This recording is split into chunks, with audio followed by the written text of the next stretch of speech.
Good morning, आप देख रहे हैं इंडिया डेली। आपके साथ मैं हूं मोनिका सिंह। शुभेंदु अधिकारी आज बंगाल के मुख्यमंत्री पद की शपथ लेने वाले हैं। शपथ ग्रहण समारोह कोलकाता के ब्रिगेड परेड ग्राउंड में आयोजित होने वाला है। समारोह में प्रधानमंत्री नरेंद्र मोदी, गृह मंत्री अमित शाह समेत एनडीए के कई बड़े नेता शामिल होने वाले हैं। शुक्रवार को कोलकाता में कन्वेंशन सेंटर में आयोजित विधायक दल की बैठक में शुभेंदु को नेता चुन लिया गया है। बैठक के बाद अमित शाह ने उनके नाम का ऐलान कर दिया। इसके बाद शुभेंदु लोक भवन में राज्यपाल से मिले और सरकार बनाने का दावा पेश किया। कोलकाता के जिस ग्राउंड में शपथ समारोह होगा उसमें वाटरप्रूफ टेंट लगेंगे। इसके अलावा मैदान में झालमुड़ी और रसगुल्ले का स्टॉल जो है वो लगाया जाएगा।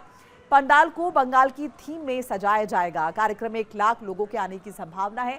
सुरक्षा में 4000 जवान तैनात किए गए हैं। तमाम तैयारियां हैं जो आज होने वाले शपथ ग्रहण समारोह के लिए की गई हैं। निश्चित तौर पर यह बहुत बड़ा मौका है भारतीय जनता पार्टी के लिए। इस बीच एक बड़ी खबर आपको बता रहे हैं, बंगाल में आज नई सरकार का शपथ ग्रहण होना है।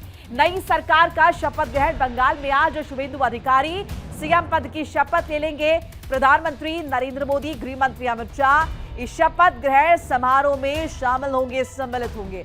एनडीए के कई बड़े नेता शपथ ग्रहण समारोह में शामिल होने वाले हैं। कोलकाता के ब्रिगेड परेड ग्राउंड में शपथ ग्रहण समारोह होने वाला है। 20 राज्यों के मुख्यमंत्री शपथ ग्रहण का हिस्सा बनेंगे। और इससे पहले देखिए, प्रधानमंत्री नरेंद्र मोदी जब रैली करने के लिए, प्रचार प्रसार के लिए बंगाल आए थे, तब उन्होंने कहा था साफ तौर पर कि अब मुलाकात होगी सीधे शपथ ग्रहण समारोह में। ये कॉन्फिडेंस था पीएम मोदी का जब वो रैली के दौरान लोगों से मुखातिब हुए थे, 2-4 हुए थे। अब जरा ये तस्वीरें आप देखिए, शुभेंदु का राज तिलक हो चुका ऑफिशियली। अगर हम देखें, बीजेपी ने उन्हें उम्मीदवार बना दिया है। आज बस शपथ वो ले लेंगे, शपथ ग्रहण समारोह। प्रधानमंत्री नरेंद्र मोदी मौजूद रहने वाले हैं। जैसे कि मैंने जिक्र किया कि वो पहले ही बोल कर गए हैं कि अब सीधे मुलाकात होगी बंगाल की जनता से शपथ ग्रहण समारोह के दौरान, तभी बंगाल आएंगे। दिग्गजों का जमावड़ा लगेगा, 20 राज्यों के मुख्यमंत्री आएंगे क्योंकि बड़ा मौका है भारतीय जनता पार्टी के लिए। सूखा खत्म हो रहा है बंगाल में बीजेपी का, और वहीं निश्चित तौर पर कार्यकर्ताओं का जोश है क्योंकि वो पार्टी बीजेपी जो पिछले कुछ सालों में अगर हम देखें तो एक विदेशी पार्टी के तौर पर हम इसे जानते थे, लेकिन अब इसने जीत दर्ज की। अब ये जरा उत्साह देखिए कार्यकर्ताओं का, बंगाल में जो ग्राउंड जीरो पर लगातार काम कर रहे थे, लेकिन अब जो है चूंकि जीत हासिल हुई है और कहे कि सरकार बन रही है, शपथ ग्रहण समारोह है, तो उससे पहले किस तरीके से सांस्कृतिक का संगीत की थाप पर, धुन पर नाचते गाते ये तमाम कार्यकर्ता। शुभेंदु की आज शपथ है और बंगाल के केंद्र बिंदु बनेंगे शुभेंदु, और एक लंबा सफर उन्होंने तय किया है ग्राउंड जीरो से मुख्यमंत्री पद का। तो ये तस्वीरें आज आप देख रहे हैं, बंगाल की तस्वीर है कोलकाता की, और ये बहुत बड़ा मौका भारतीय जनता पार्टी के लिए है क्योंकि अगर आप देखेंगे तो पिछले कुछ सालों में पहले हमने देखा कि किस तरीके से लेफ्ट की विदाई हुई और उसके बाद टीएमसी ने 15 साल तक राज किया, लेकिन अभी जो तस्वीर होगी बंगाल की, ये जुदा होगी। ऐसे में देखना होगा क्या क्या परिवर्तन बंगाल की राजनीति में आते हैं। इसके साथ साथ ओबीसी चेहरा है शुभेंदु अधिकारी। इससे पहले ममता बनर्जी जो कि ब्राह्मण चेहरा थी और लंबे समय तक उन्होंने राज किया। तो बहुत सारे ऐसे फैक्टर्स हैं जिन्होंने बंगाल में इन चुनाव परिणामों में अहम भूमिका अदा की है। इसके साथ साथ अगर बंगाल की जनता ने परिवर्तन को चुना है तो वो परिवर्तन किस रूप में आएगा, क्या क्या परिवर्तन होंगे। इस बीच ये भी बताते चले कि केंद्र सरकार की तरफ से भी तमाम जो योजनाएं उन्हें किस तरीके से पुश कर रहा है, उसकी शुरुआत हो चुकी है।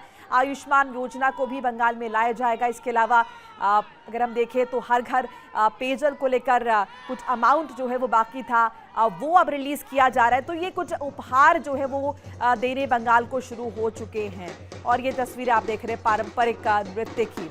इस बीच एक बड़ी खबर जरा आपको बता दें, बीजेपी का पश्चिम बंगाल पर बड़ा दावा। डर की राजनीति अब हुई है कमजोर, ये बीजेपी द्वारा दावा किया गया। बंगाल में बदल रहा सियासी माहौल और बंगाल में दिख रही है राजनीति, आजादी, ये दावा बीजेपी ने किया है इस परिवर्तन के साथ। जैसे कि यहाँ पर आइए, भारतीय जनता पार्टी ये जीत दर्ज की है बड़े पैमाने पर। ऐसे में ये दावा भी किया गया है कि बंगाल का जो सियासी माहौल है वो अब बदल रहा है और यहाँ पर जो राजनीति है वो स्वतंत्र है, आजादी है। ये तस्वीरें ब्रिगेड परेड ग्राउंड की कोलकाता की, जहां पर जो पारंपरिक धुन है ये पश्चिम बंगाल की, इस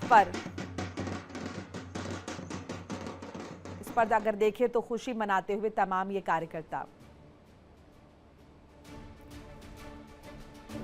अब देखिए, आज जिस शुभेंदु अधिकारी की हम बात करें, जिनके हाथ में बंगाल की कमान दी गई है, आखिर वो कौन है और ऐसा उन्होंने क्या किया जो आज वो मुख्यमंत्री के पद पर काबिज है, जरा ये विस्तार तरीके से आपको बताएंगे। शुभेंदु अधिकारी बंगाल के बॉस कह सकते हैं।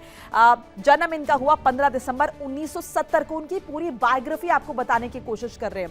इसके अलावा जन्म स्थान उनका मेदिनीपुर जिले का कारकुली इलाका रहा है, जहां पर जन्म हुआ है बंगाल के नए सीएम का। पिता इनके शिशिर अधिकारी बड़ी राजनेता रहे, यानी कि इनके खून में ही राजनीति थी, जनता के लिए कुछ कर गुजरने का जज्बा। शिक्षा इनकी रविंद्र भारती विश्वविद्यालय से इन्होंने एमए किया है, मास्टर्स डिग्री जो है वो हासिल की है। इसके अलावा 2009 में तालमुक लोकसभा सीट से सांसद के तौर पर भी ये अपना कंट्रीब्यूशन दे चुके हैं। इसके अलावा देखिए, 2014 में तालमुक लोकसभा सीट से दोबारा जो है चुने गए हैं शुभेंदु अधिकारी। ये भी आपको बताते चले, नंदीग्राम विधानसभा का चुनाव जीता है 2016 में और यहां पर हराया है ममता बनर्जी को। ममता सरकार में मंत्री रह चुके हैं, प्रमुख चेहरा रह चुके हैं। ये इनका बड़ा कंट्रीब्यूशन रहा है। इनके अगर राजनीतिक करियर की बात करते हैं, दिसंबर 2020 में टीएमसी छोड़कर भारतीय जनता पार्टी में शामिल हो गए और उसके बाद बीजेपी के लिए काम करना शुरू किया है। नए सिरे से एक नया चैलेंज जिसे कह सकते हैं। नंदीग्राम से ममता को हराकर विधायक बने 2021 में। इसके अलावा नंदीग्राम और भवानीपुर से विधानसभा का चुनाव इन्होंने जीता है 2026 में। ये बहुत बड़ा ड्रास्टिक चेंज हुआ है। भवानीपुर सीट से ममता बनर्जी को हरा दिया है और इसी के साथ ये साबित कर दिया है कि ममता बनर्जी का अगला विकल्प। तो ये पूरी जो डिटेल हमने आपको बताई शुभेंदु अधिकारी की, आज शपथ ले लेंगे बंगाल के नए मुख्यमंत्री के तौर पर। और ये तस्वीरें आप देख रहे हैं। कल जब पहुंचे गृह मंत्री अमित शाह बंगाल, तो स्वागत करने के लिए खुद पहुंचे शुभेंदु अधिकारी और जिस तरीके से पीठ थपथपाई अमित शाह ने, ये संदेश भी दे दिया गया कि बंगाल में उन्होंने बेहतरीन काम किया है और खास तौर से अगर हम देखें तो बीजेपी को आगे लाने का ये जो काम है, इसको लेकर उनकी तारीफ हुई। बहरहाल बड़ा अपडेट आपको बता रहे, कोलकाता में गृह मंत्री अमित शाह की तरफ से एक स्टेटमेंट आया है। अमित शाह का बयान, इस यात्रा का मार्ग पीड़ा से भरा था। 321 बीजेपी कार्यकर्ताओं ने जान दी है। लेफ्ट टीएमसी ने खूनी शासन किया है। इसके साथ साथ एक बड़ा दावा और कि अब घुसपैठ असंभव है पश्चिम बंगाल। सभी सीमावर्ती राज्यों में हमारी सरकार है, चाहे असम का जिक्र कर ले या फिर हम बात कर ले पश्चिम बंगाल की, और ऐसे में घुसपैठियों को अब दाखिल नहीं होने देंगे। जिलों में से 20 जिलों में भाजपा नंबर 1 पार्टी बनी है। एक भी जिला ऐसा नहीं है जहां हमारा विधायक नहीं है। पूर्व मेदिनीपुर 16 की 16 भाजपा, झारग्राम सभी सीटें भाजपा, पुरुलिया सभी सीटें भाजपा, बांकुड़ा सभी सीटें भाजपा, दार्जिलिंग, कलिम्पोंग, जलपाईगुड़ी, अलीपुरद्वार सभी सीटें भारतीय जनता पार्टी जीती। आप लोग तो जीते हो, मेरे लिए बहुत आनंद का विषय है, मगर भवानीपुर की जनता का भी मैं बहुत बहुत धन्यवाद करना चाहता हूं। शुभेंदु दा ने गत चुनाव में दीदी को नंदीग्राम में हराया था। मैंने दीदी का एक इंटरव्यू देखा था, वो कहती थी मैं इनके गढ़ में लड़ने के लिए चली गई। दीदी, इस बार तो शुभेंदु दा ने आपके घर में आकर हराया है। और वही घुसपैठियों को अमित शाह ने दो टूक सुना दी है। बड़ी जानकारी आपके साथ साझा करें। देश को घुसपैठिया मुक्त कर देंगे, गृह मंत्री अमित शाह ने यह दावा किया, आह्वान किया है। चुन चुनकर घुसपैठियों को बाहर निकालेंगे। असम में घुसपैठ को पूरी तरह से खत्म किया है और बंगाल में जीत से राष्ट्रीय सुरक्षा और मजबूत होगी। राष्ट्रीय सुरक्षा के लिए यह जीत बहुत महत्वपूर्ण थी, ये गृह मंत्री अमित शाह ने जिक्र किया। बंगाल के चुनावों में पहले लाशें गिरती थी, इन चुनावों में कहीं खून नहीं बहा है, इस बात का भी अमित शाह ने जिक्र किया। साफ तौर पर कहा कि बंगाल में इससे पहले जब जब चुनाव हुए खून बहा है बड़े पैमाने पर, लेकिन इस बार इन चुनावों में उतने बड़े पैमाने पर हिंसा नहीं हुई। ये एक बड़ा रिकॉर्ड टूटा है और ये इस बात की तस्दीक करता है कि पश्चिम बंगाल में स्थितियां बदल रही हैं। ये विजय का एक और मायना है। आज त्रिपुरा में हमारी सरकार है, आसाम में हमारी सरकार है और बंगाल में भी अब हमारी सरकार बनी है। घुसपैठ असंभव होने वाली है, गौ तस्करी असंभव होने वाली है और दृढ़ता के साथ बंगाल सरकार और भारत सरकार इस सीमा को राष्ट्र की सुरक्षा के अभेद किले के अंदर परिवर्तित कर लेगी।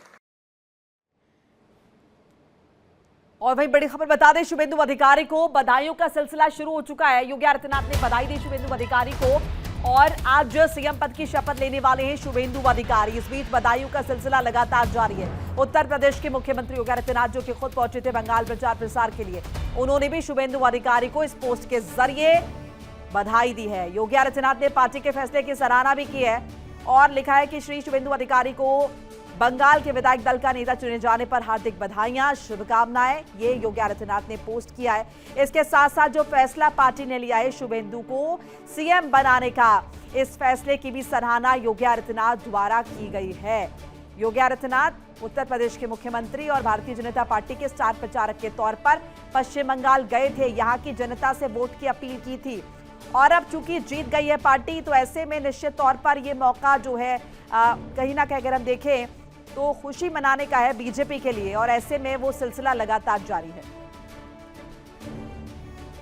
हमारा सपना नहीं, ये लाखों बीजेपी कार्यकर्ता का सपना था जो आज इस दिन को देख नहीं पाए। जो गंगोत्री से गंगा सागर तक भाजपा का सरकार बनेगा और श्यामा प्रसाद की धरती पर श्यामा प्रसाद का सरकार आज बनने, तो इससे बड़ा घटना हमारा इस जीवन में क्या हो सकता है। जंगल राज नहीं, महाजंगल राज, ये मान के चलो। ऐसा सरकार तो बिहार उत्तर प्रदेश में भी नहीं चला। ये महाजंगल राज को उखाड़कर पश्चिम बंगाल की जनता ने फेंक दिया। ये लोकतंत्र की विजय है और सबसे बड़ा बात है, लोकतंत्र में किसी स्पर्धा, किसी एरोगेंस का कोई जगह नहीं है। का सौभाग्य है यशस्वी प्रधानमंत्री के नेतृत्व में देश में सुशासन की बयार चल रही है और बंगाल में भारतीय जनता पार्टी की सरकार का बनना ये बंगाल के लिए भी और देश के लिए भी हितकर है। मेरी अपनी ओर से, मध्य प्रदेश सरकार की ओर से हमारे नए मुख्यमंत्री शुभेंदु अधिकारी जी के, उनके पूरे मंत्रिमंडल के लिए अग्रिम बधाई देता हूं और मैं आज उसी लिए आया हूं। मुझे मालूम है बंगाल की धरती एक बार फिर करवट ले रही है। बंगाल बहुत पिछड़ा था, लेकिन अब बंगाल एक नए दौर में पहुंचेगा। मेरी अपनी ओर से बंगाल की जनता को और देश को बधाई। बहुत ज़्यादा खुशी है। हमारे कार्यकर्ताओं की जीत और मेहनत का परिणाम है। पिछली हार के बाद में जो हमारे कार्यकर्ताओं ने सहा और उसके बाद भी कार्यकर्ता खड़े रहे, ये मैं उनकी हिम्मत की दाद देता हूं। और ये कार्यकर्ताओं की बदौलत हमारे प्रधानमंत्री जी, हमारे गृह मंत्री जी के आशीर्वाद से आज हमारी सरकार बन रही है। बहुत ही ज़्यादा खुशी है। मैं अपनी खुशी को अपने शब्दों में बयां भी नहीं कर सकता हूं। और IC पर ज्यादा बातचीत के लिए मेरे साथ ग्राउंड जीरो से कोलकाता से अमरदेव पासवान जुड़ रहे हैं और साथ साथ सुशील तिवारी मेरे साथ जुड़ रहे हैं, ब्यूरो हेड। एक बार अमरदेव का रुख कर लेते हैं। अमरदेव, क्या तैयारियां हैं, क्योंकि महत्वपूर्ण दिन है भारतीय जनता पार्टी के लिए, शपथ ग्रहण है, सो इसे लेकर क्या हलचल है, क्या कुछ तैयारियां अब तक हो चुकी हैं? देखिए, तैयारियां यहाँ पूरी तरह से जो है कर ली गई हैं। उसके बाद में जो है कल रात से ही जो है भाजपा कर्मी जो है भारी संख्या में यहाँ पर पहुंच रहे हैं और लाखों की जो है इस सभा में भीड़ जो है होने की संभावना है, क्योंकि आज सुबह से ही देखा गया कि जो है ब्रिगेड परेड मैदान के बाहर से लेकर अंदर तक लोगों की जो हुजूम है वो जो है पहुंची हुई है। हर कोई जो है जय श्री राम और बीजेपी जिंदाबाद का नारा लगाता हुआ देखा गया। तो ये जो चीजें हैं और सबसे बड़ी चीज है कि सुरक्षा व्यवस्था को लेकर जो चाक चौबंद जो की गई है, तो जो भी सभा स्थल की तरफ आ रहा है सभी का जो है पुलिस से जो है परिचय पत्र देख रही है, तभी उनको जो है सभा स्थल की तरफ प्रवेश करने दे रही है। तो ये जो चीजें है जो व्यवस्था की गई हैं। इसके अलावा अगर हम बात करें कि सभा में जो है खुद जो है सबसे बड़ी चीज है कि जो लोग जो है बीजेपी का कर्मी जो जो शहीद हुए थे उनके जो है परिवार वालों को निमंत्रण दिया गया है। साथ में जो है कई जो है बिजनेसमैन जो है वो उद्योगपतियों को बुलाया गया है इस सभा में। इसके अलावा जो है जो फिल्म जगत से जो जुड़े हुए हैं साहित्यकार हैं वो उन लोगों को भी सभा में आमंत्रित किया गया है। इसके अलावा जो है मुख्यमंत्री को भी जो है ममता बनर्जी को भी जो है वो मुख्यमंत्री जो है तो उनको भी जो नेपाली हो जसो गर जे बन जता सुकै लैजाऊ मलाई यो मन त मेरो नेपाली हो मलाई गर्व छ। तो एक हिस्सा है पश्चिम बंगाल का जहां पर नेपाली भाषा भी बोली जाती है। अगर हम दार्जिलिंग की तरफ चले जाते हैं सो अलग अलग तरह के रिएक्शंस जो हैं वो अमरदेव का भी हम लोग करेंगे। एक बार सुशील जी के पास चलते। सुशील जी, बहुत महत्वपूर्ण दिन है पश्चिम बंगाल के लिए, शपथ ग्रहण समारोह आज होना है और क्या फोकस रहने वाला है, कौन कौन आज शपथ लेने वाला है? बिल्कुल मोनिका, आज का दिन बहुत ऐतिहासिक है। आज रविंद्रनाथ टैगोर की जयंती भी है। रविंद्रनाथ टैगोर की जयंती पर आज शपथ ग्रहण समारोह है जो ऐतिहासिक ब्रिगेड परेड ग्राउंड है। ये तमाम बड़े बड़े लोगों का गवाह रहा है। यहाँ बहुत बड़े बड़े लोगों ने सभाएं की हैं। 1955 में सोवियत संघ के दो बड़े नेताओं ने यहाँ सभा की थी और जब बांग्लादेश आज़ाद हुआ था तो इंदिरा गांधी और शेख मुजीबुर रहमान ने इस मैदान में सभा की थी। कभी यहाँ कांग्रेस झंडे होते थे और फिर उसके बाद जो वाम मोर्चा के लाल झंडों से पूरा ये मैदान रंगा रहता था और इसके बाद 2011 में टीएमसी के झंडे और टीएमसी की तमाम रैलियां इस मैदान में हुई हैं और आज पूरा ये मैदान भगवा कलर से रंगा हुआ है। 75 वर्षों बाद कोई मुख्यमंत्री बीजेपी का बन रहा है, बीजेपी की सरकार बन रही है, तो ये बहुत लंबा इंतजार था। लगभग इसमें 321 कार्यकर्ता बीजेपी जो मारे गए उनके परिवार को बुलाया गया है और बाकायदे उनकी जो शहादत है उसको भी नमन किया है। तो ऐसे में जो पूरा दार्जिलिंग से लेके तमाम ऐसे जनपद हैं जहां पर पूरी सीट बीजेपी ने जीती है। जिस तरह अमित शाह जी कह रहे थे कि आज हम धन्यवाद देते हैं भवानीपुर की जनता को जिन्होंने ममता बनर्जी को हराया और साथ में धन्यवाद देते हैं ऐसे तमाम जो यहाँ के लोगों को जिन्होंने आज बीजेपी की सरकार बनाई है और बीजेपी की सरकार खरी उतरेगी। शुभेंदु अधिकारी ने भी कहा है कि हम लोग विवेकानंद के विचारों पे चलेंगे क्योंकि विवेकानंद के जो विचार हैं वो आम व्यक्ति के लिए और शासन के लिए बहुत महत्वपूर्ण हैं और उन्होंने ये भी कहा कि जो अधिकारी हैं उनके कार्यों की जवाबदेही भी तय होगी। तो एक सुशासन के रूप में अगर देखा जाए शुभेंदु अधिकारी एक बड़े नेता के रूप में आज यहाँ पर शपथ लेंगे और शुभेंदु अधिकारी का जो इतिहास रहा है, उनके जो पिताजी थे शिशिर अधिकारी वो केंद्रीय मंत्री मनमोहन सरकार में रहे, पहले कांग्रेस में थे, फिर टीएमसी में आए और 3 बार सांसद भी रहे। शुभेंदु अधिकारी 1 बार सांसद रहे हैं और लगातार कई बड़े बड़े विभागों के मंत्री भी रहे हैं। तो जो शुभेंदु अधिकारी के पिता आज बेहद खुश हैं और शुभेंदु अधिकारी ने कभी आज वो अगर देखा जाए तो वो उन्होंने मैरिज नहीं की है, वो बिल्कुल अकेले शादी नहीं की है। उनके जो भाई दिवेंदु अधिकारी हैं वो भी सांसद टीएमसी से रहे हैं, आज वो बीजेपी में हैं। तो इस तरह जो पूरा जो माहौल है भगवा माहौल वहाँ दिख रहा है और 20 राज्यों के मुख्यमंत्री पहुंच रहे हैं और योगी आदित्यनाथ जिन्होंने तमाम वहाँ पर रोड शो किए, जनसभाएं की, वो भी आज मौजूद रहेंगे। साथ में 2 डिप्टी सीएम उत्तर प्रदेश के deputy CM Keshav Maurya, deputy CM Brajesh Pathak और साथ में नंद गोपाल गुप्ता नंदी जो कैबिनेट मंत्री हैं वो मौजूद रहेंगे। तमाम और भी मंत्री हैं, ओम प्रकाश राजभर और तमाम सांसद उत्तर प्रदेश से पहुंच रहे हैं। तो जो आज का दिन है बहुत महत्वपूर्ण है उनका। बिल्कुल अमरदेव, क्योंकि हम देख रहे हैं पिछले कई दिनों में अब इलेक्शंस के दौरान भी हमने देखा किस तरह से हिंसा की खबरें आई और अभी भी सिक्योरिटी बहुत बड़ा कंसर्न जो है पश्चिम बंगाल में, कोलकाता में। सो बहरहाल इतना बड़ा जब इवेंट हो रहा है सो इसे लेकर क्या क्या प्रिकॉशनरी मेजर्स, जैसे पहले हमने देखा शुभेंदु अधिकारी की पीए को भी निशाना बना लिया गया। सो ऐसे में बहुत बड़ी जिम्मेदारी सुरक्षा कर्मियों पर भी हो जाती है। ये बिल्कुल जिस तरीके से ये सभा हो रहा है तो सभा से पहले से ही जो है सुरक्षा व्यवस्था बढ़ा दी गई है और साथ में जो है ट्रैफिक व्यवस्था पर भी खासकर जो है ध्यान दिया गया है कि कोई भी गाड़ी जो है सभा स्थल की तरफ जो है ना जा पाए, उसके लिए जो है नो एंट्री की व्यवस्था की गई है और जो जगह जगह जो है पुलिस जो है छावनी में तब्दील हो गई है। इसके अलावा जो पीएम नरेंद्र मोदी के जो सुरक्षा में जो एनएसजी कमांडर जो रहते हैं वो भी उन्होंने भी जो है सुरक्षा का जो है जिम्मा ले लिया है और उन्होंने जो है सभा स्थल के आसपास में जो है सुरक्षा की व्यवस्था में जो है कड़ी निगरानी शुरू कर दी है।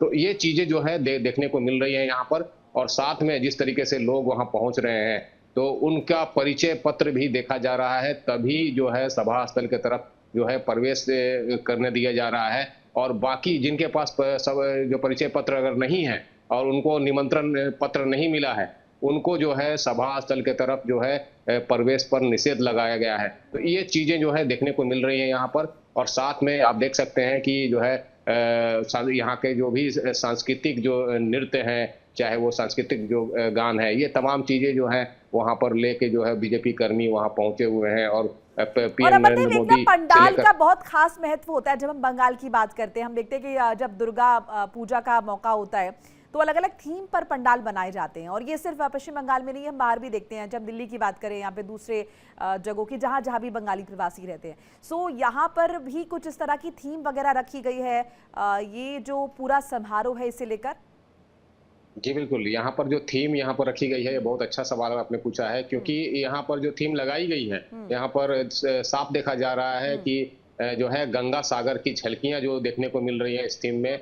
और इसके अलावा जो है दक्षिणेश्वर काली मंदिर, जहां पर अमित शाह जैसे ही कोलकाता पहुंचे, जिसके बाद वो सीधे जो है दक्षिणेश्वर काली मंदिर पूजा करने के लिए गए, तो वहां से उनका एक जुड़ाव जो है वो देखा जाता है कि क्योंकि जब भी वो कोलकाता दौरे पे पहुंचते हैं तब वो जो है दक्षिणेश्वर काली मंदिर पूजा करने के लिए पहुंचते हैं। और इसके अलावा वो जो है गंगा सागर भी एक बार गए थे पूजा करने के लिए। तो ये जो है चीजों को जो है सभा स्थल पर जो है जो मंच बना हुआ है, वहां पर जो है ये जो है झलकियां जो है वहां पे लगाई गई हैं कि जो है सभा में जो है वो देखने को मिले, यहाँ का कल्चर देखने को मिले, जो बंगाली कल्चर है। यहाँ पर जो देवी का जो महत्व जो है पश्चिम बंगाल में, तो वो महत्व भी यहाँ पर साफ जो है झलके। तो इस चीज पर जो है खासकर जो है ध्यान दिया गया है। और जिसको लेकर अभी आप देख ही सकते हैं कि यहाँ का जो कल्चर जो सांस्कृतिक जो नृत्य है, वो भी जो है बीजेपी कर्मी जो है और काफी धूमधाम से उत्साह के तौर पर जो है वो जो है मना रहे हैं। तस्वीरें लगातार हम दर्शकों को दिखा भी रहे हैं। अमरदेव, सुशील जी, ये अगर हम देखते हैं जब भी शपथ ग्रहण समारोह होते हैं या फिर जब भी हम मंत्रिमंडल विस्तार देखते हैं, अब यहाँ तो शुरुआत हो रही है, बीजेपी को नए सिरे से सब कुछ करना है, सो यहाँ भी वो जाति समीकरण मिटाने की कोशिश की जाएगी। क्योंकि अभी जो शुभेंदु अधिकारी चेहरा है वो ओबीसी समाज से आते हैं। इससे पहले हमने देखा कि मेजरली ब्राह्मणों का यहाँ पर राज था। मुख्यमंत्री पद का अगर हम जिक्र करते हैं, या फिर इससे पहले कायस्थ समाज से जो है रिप्रेजेंटेटिव्स होते थे। सो अभी कुछ इस तरह का कॉम्बिनेशन नजर आएगा जो बीजेपी को बाकियों से अलग बनाएगा। बिल्कुल, यहाँ पर जो जिन लोगों ने काम किया है और जिन लोगों ने बाकायदे भारतीय जनता पार्टी के लिए लड़े हैं, उनको तो मंत्री बनाया जाना तय है। और साथ में जो विधायक उनके चुन के आए, लगातार ये लोग काम कर रहे हैं। और इसके अलावा जो जैसे अगर बात की जाए तो यहाँ पर जो समीकरण है, जाति समीकरण, उसके अनुसार से भी कहीं ना कहीं साधने की कोशिश की जाएगी। क्योंकि यहाँ पर जो ओबीसी, उन्होंने भी काफ़ी अच्छा, यहाँ पर SC ST जो कास्ट है उसने भी अच्छा यहाँ पर वोट किया है। और तमाम जो सीटें हैं जीती हैं, अगर देखा जाए SC ST में बहुत सीटें इस बार बीजेपी जीत कर लाई है अन्य पार्टियों की अपेक्षा। तो ऐसे में जो बात है अगर समीकरण की, समीकरण में बाकायदे इस चीज़ को देखा जाएगा, क्योंकि जो भारतीय जनता पार्टी सभी को साधने की कोशिश करेगी। देखिए इंडिया डेली 24/7 अब आपकी स्मार्ट टीवी पर। इंडिया डेली मौजूद है सभी डिजिटल प्लेटफॉर्म पर लाइव और लगातार। इंडिया डेली 24/7 हर दिन राष्ट्र को समर्पित।